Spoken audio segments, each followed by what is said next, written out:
Before we get into the video, could everyone please subscribe to my Endless Diary Tales channel? Thank you so much. My wife slept with men from a bar, claiming she deserved it for having a baby, so I gave her payback. I, 32 male, married my wife Janet, 26 female, 3 years ago. We have a 7-month-old daughter. A couple of days back, I found something in her bag that blew my mind. It was a pack of condoms. I'm not the kind of guy who checks his wife's bag, but this time it was urgent. My wife was in the shower, and I needed a diaper to change my baby. I had put the baby on the changing table, and then realized we had run short of one. I remembered my wife keeps a few diapers in her bag when she takes the baby for a walk. Her bag was lying near the changing table, so it was easier for me to grab it. I opened it and found 2 diapers inside. While pulling one out, something fell from the bag to the floor. A pack of condoms. It was a pack of 3. The packet was open and only had 1 left. I checked the bag to see if the remaining 2 had fallen inside, but they were not there. That meant 2 had already been used. My baby was crying profusely, so I kept the condom inside my pocket and changed my baby. When Janet came out of the shower, I put the baby in the crib, pulled out the condom from my pocket, and asked Janet about it. The actor in her came out, and she outright denied it. She said it wasn't hers and tried to gaslight the situation, pinning it on me.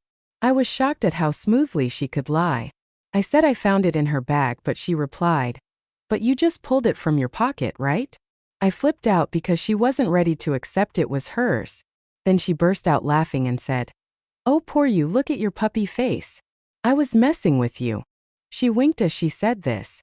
It was evident she was lying because we don't use protection. She's breastfeeding, and her cycle hasn't returned, so we don't use protection now. She dismissed me, saying her cycle was back to normal, so we might need protection if we don't want back-to-back kids. I asked her what happened to the other 2 condoms. There was just 1 inside the packet, but it should have been 3. She laughed and said it was a funny story. Yesterday she bought it, then went out with friends. A guy was hitting on her friend Kyle, and things got heated up between them. They went to find a corner but didn't have a condom, so she lent them 2. I gave her a look of disbelief and said, "Do you expect me to believe this?" She said yes because that was the only truth.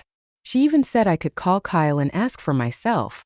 I didn't call her because if Janet was lying, then Kyle was obviously on board and would lie too, so what's the point?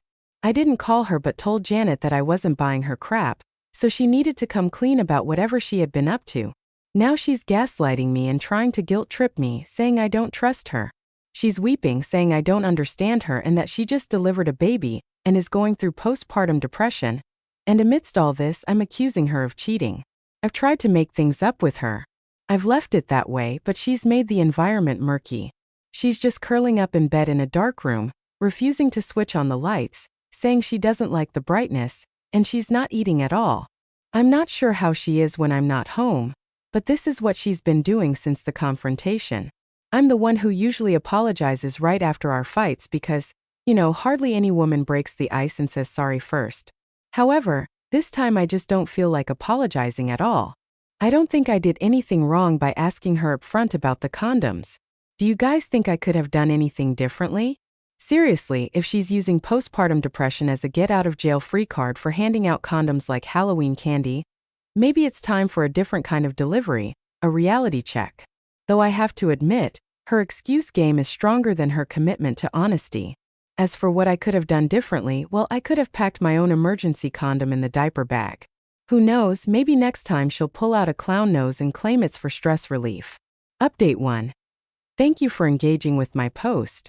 You guys are right in saying she flashed the red flag right across my face. Yes, she did, and I didn't let it slide. Some of you asked for more information about Janet to comment on the situation. Well, Janet and I have known each other for over 6 years. We met at a friend's party.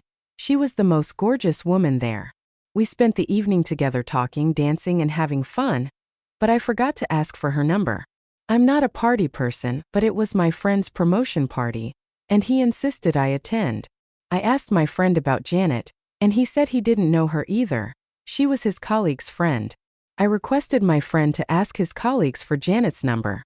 He was reluctant to do so because my friend was married, and he didn't want his colleagues to think he was hitting on Janet. After a lot of convincing, he got her number. I kept it for a week before texting her. I didn't know how she would take it. I didn't want to come across as desperate or cheap. I mean, she was gorgeous, and I'm sure there were many men at the party who wanted her number. Nonetheless, I mustered the courage and messaged her. Luckily, she replied that she regretted not asking for my number. From there on, we hit it off. She was working a part-time job. She said she didn't have a full-time job because it involved a lot of commitment, and she liked to live freely on her terms. That could have been a red flag, but I didn't think of it that way. I was deeply immersed in my work and was not enjoying it. I wanted to be free like her, so it kind of clicked for me. After dating for 2 years, I proposed to her, and we got married in a close ceremony with friends and family. Janet didn't want to spend money on a grand wedding. She wanted to use that money for a vacation instead. After the wedding, we went on a 15-day trip to Europe, and 2 years after the marriage, Janet got pregnant. She freaked out because we didn't plan it that way. We wanted to travel the world together and do a bunch of stuff before having a baby. She wanted to get rid of it. I was not happy with her decision. I love kids and wanted one, but since she had different plans, I never forced her into pregnancy. However, when she got pregnant unexpectedly, I tried to convince her to keep the baby. She was in 2 minds, but ultimately she kept it. Pregnancy is tough and cranky for women anyway, and since I was the one who convinced her to keep it, I had to face the brunt of it. I did everything to keep her happy. Thankfully, her pregnancy was without complications, yet she threw tantrums and I happily took it because, it was her time. After the baby came, she became worse. I thought it was because of the lack of sleep and tiredness from nursing the baby. She got so depressed, feeling caged, that she couldn't have her former freedom.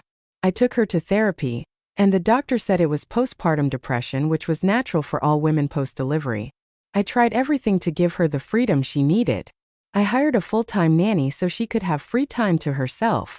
Our daughter was 2 months old when Janet resumed her life of partying and going out with her friends as she used to before. I never stopped her because the doctor said a happy mom would nurture her baby. 7 months later, here we are. I found a condom in her bag, and she's throwing her best friend under the bus to save her pretty butt. Coming to the updates, as I mentioned earlier, Janet was trying to gaslight the situation, but I didn't give in.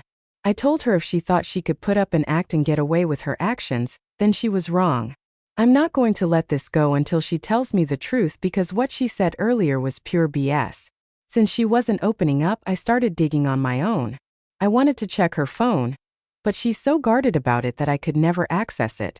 Even when she would sleep, she kept it next to her or under her pillow.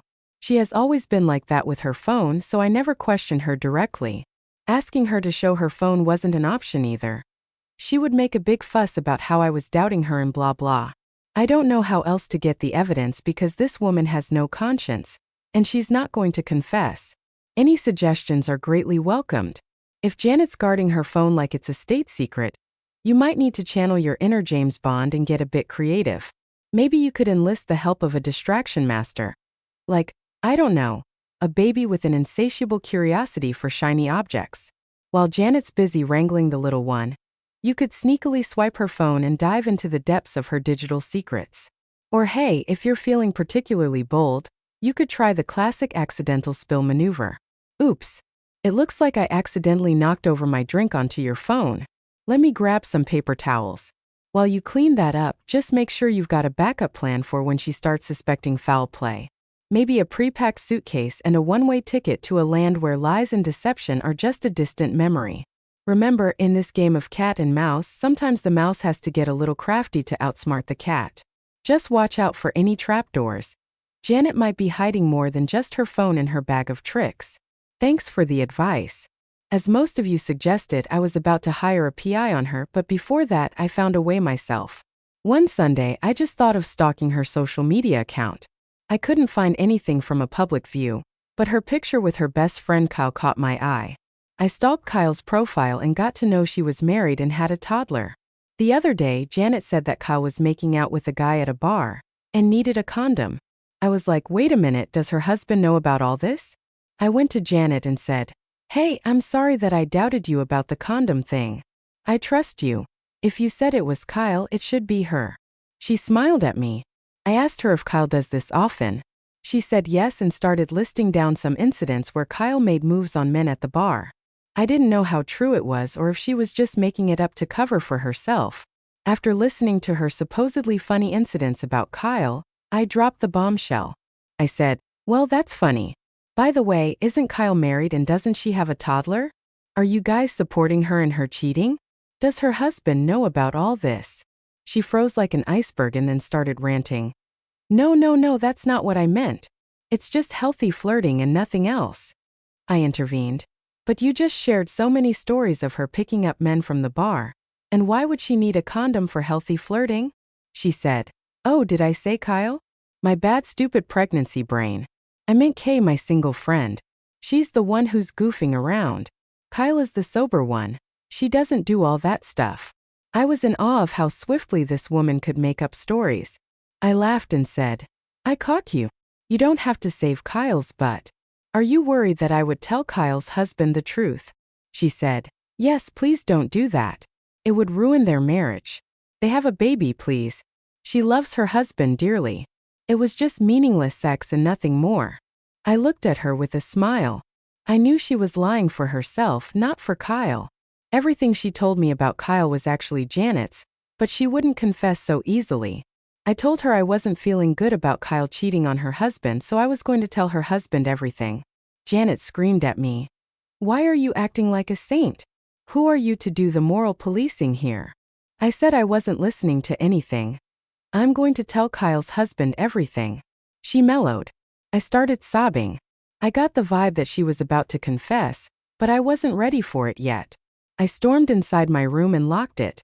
I didn't want her to get away with her infidelity by just confessing. I wanted my revenge.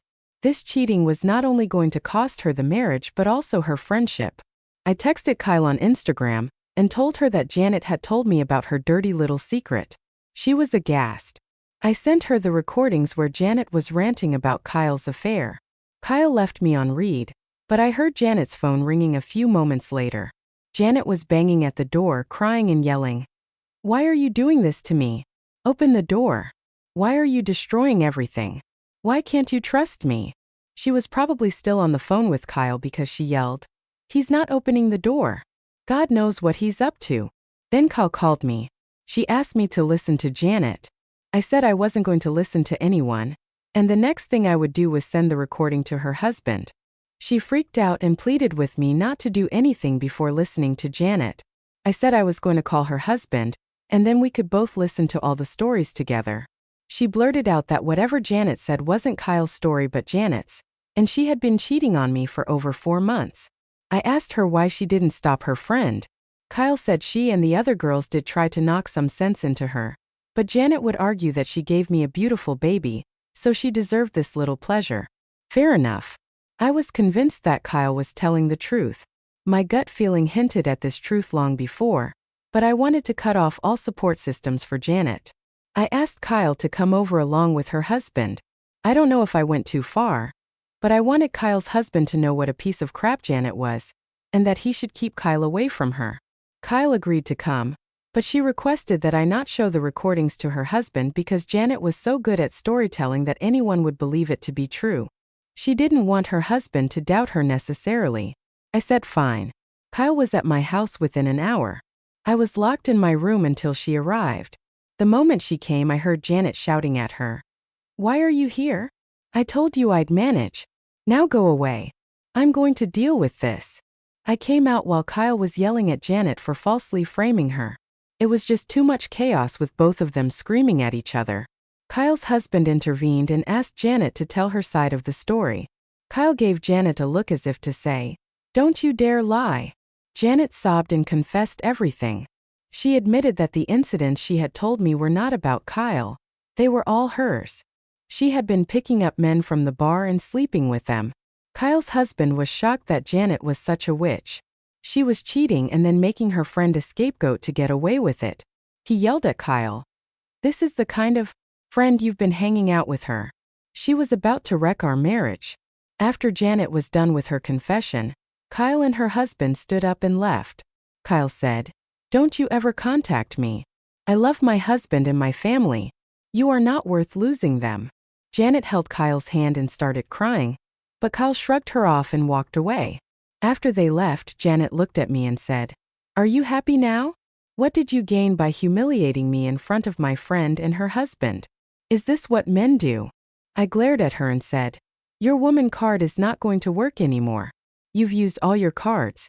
Pregnancy, postpartum, everything. Now I'm going to show you the consequences of your actions. The humiliation you're talking about is just halfway through. You have more to come. This is not over. You said you deserved to cheat on me because you gave me a baby, right? I'm going to give you what you deserve. Just wait."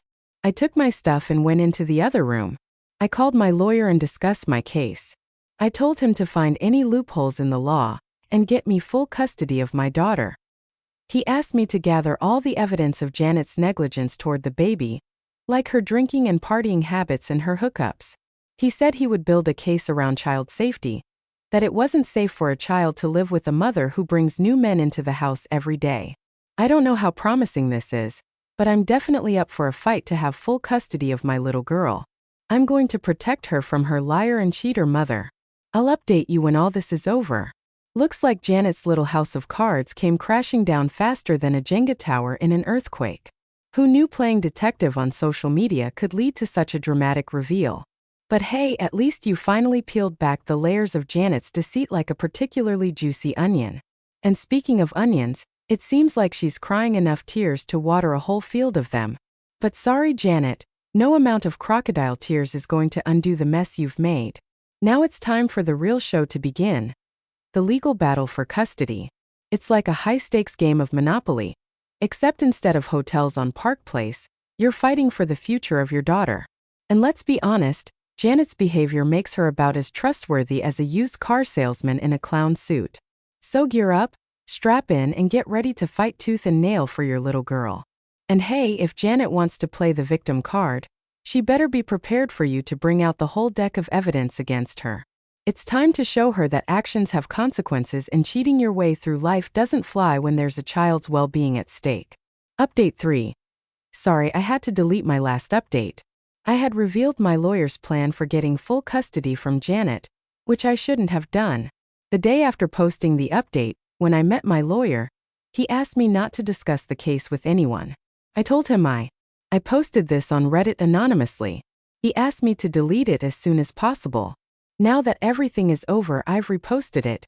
It's available on my profile page.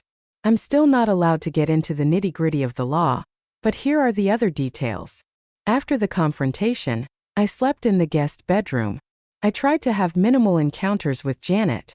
She would try to get close to me and make me breakfast and dinner, but I shrugged her off. She even made a sorry cake and bought flowers and cards. She thought I would get over it once my anger subsided. She had no clue what was coming her way. Almost a month later, my lawyer came to my place with the divorce papers. Janet freaked out. She was terrified when she was served. She looked at me helplessly, asking, "What are you doing? How could you do this to me?" After the attorney left, I asked her to pack her stuff and leave. She cried and pleaded for a chance to save our marriage for the sake of the baby. She tried to hug me, but I pushed her away. She said she had nowhere to go. I chuckled and said, "Not my problem anymore. I gave you everything you wanted. Now I'm going to give you what you deserve, and you deserve to be on the streets." She threatened to take away the last penny I had.